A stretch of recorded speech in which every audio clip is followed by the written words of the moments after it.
নতুন বাংলাদেশের বুনিয়াদকাল ২০২৪-এর জুন, জুলাই, আগস্টের দিনগুলো।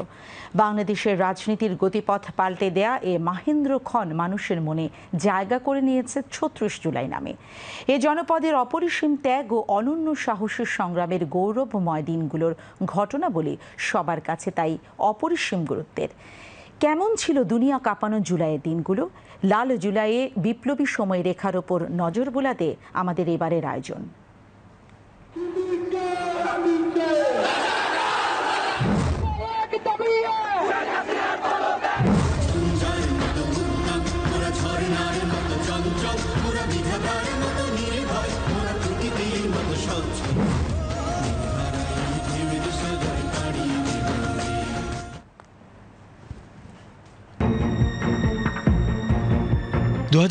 সালের এই দিন সরকারি চাকুরিতে কোটা সংস্কার আন্দোলন পা রাখে নতুন এক অধ্যায়ে।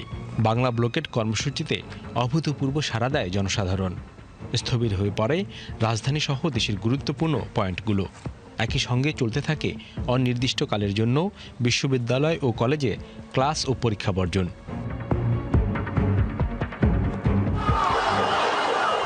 বাংলা ব্লকেট কার্যকর করতে পুলিশের ব্যারিকেড ভেঙে শাহবাগ দখলে নেন ঢাকা বিশ্ববিদ্যালয় সহ আশপাশের প্রতিষ্ঠানের শিক্ষার্থীরা।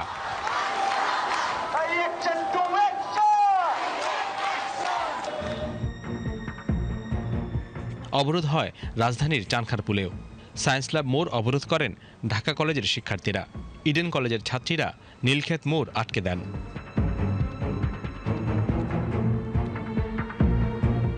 আগারগাঁওয়ে সড়ক অবরোধ করেন শেরে বাংলা কৃষি বিশ্ববিদ্যালয়ের শিক্ষার্থীরা। জাহাঙ্গীরনগর বিশ্ববিদ্যালয়ের শিক্ষার্থীরা বরাবরের মতো ঢাকা আরিচা মহাসড়কে অবরোধ কর্মসূচি পালন করেন।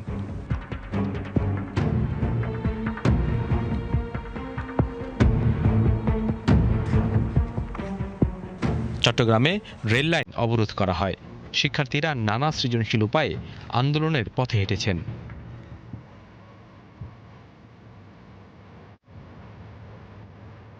রাসেল আহমেদ সে একটা প্রতীকী আন্দোলন করেছিলেন যে বিবাহিতদের কোটা চাই। সে যেহেতু বিবাহিত ছিল এবং আমাদের সৈয়দ আহমেদ সিয়াম ছিল, তার একটা ই ছিল যে সে যেহেতু তার যদি মুক্তিযোদ্ধার নাতি বা প্রতি কোনো কোটা নেই, এই ধরনের কোনো কোটা নেই, তাহলে সে কী করতে চাচ্ছে, সে মুক্তিযোদ্ধার কোনো নাতি বা প্রতীকে বিয়ে করে এর মাধ্যমে কোটা চাচ্ছে। এরকম প্রতীকীভাবে আমাদের আন্দোলনটা শুরু হয়েছিল। ইসলামী বিশ্ববিদ্যালয়ের শিক্ষার্থীরা কুষ্টিয়া ঝিনাইদহ মহাসড়কে অবস্থান নেন। বরিশাল বিশ্ববিদ্যালয়ের আন্দোলনকারীরা বৃষ্টির মধ্যে ঢাকা কুয়াকাটা মহাসড়ক অবরোধ করেন। একই দাবিতে বিএম কলেজের শিক্ষার্থীরা মহাসড়কে অবস্থান নেন। কুমিল্লা বিশ্ববিদ্যালয়ের শিক্ষার্থীরা এই দিন চট্টগ্রাম মহাসড়কে অবরোধ পালন করেন। দিনাজপুরের হাজী মোহাম্মদ দানেশ বিজ্ঞান ও প্রযুক্তি বিশ্ববিদ্যালয়ের শিক্ষার্থীরা দিনাজপুর রংপুর মহাসড়ক অবরোধ করেন।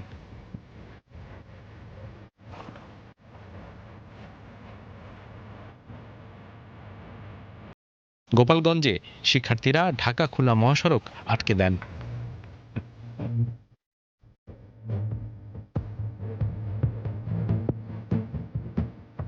৭ তারিখে বাংলা ব্লকেট যখন শুরু হয়, তখন থেকে আসলে আমরা বুঝতে পারছিলাম যে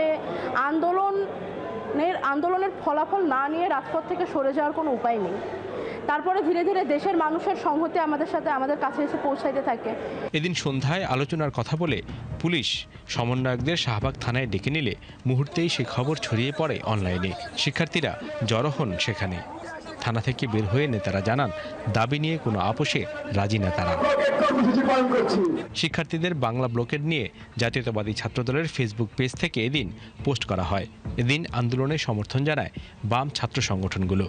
কোটা বিরোধী আন্দোলনের অন্যতম সমন্বয়ক হাসনাত আবদুল্লাহ রাত ৮টার দিকে ৪ দফার পরিবর্তে সহজ করে ১ দফার কথা ঘোষণা করেন, যেখানে সব সরকারি চাকুরিতে কোটা সংস্কার করে আইন পাশ করার দাবি জানানো হয়।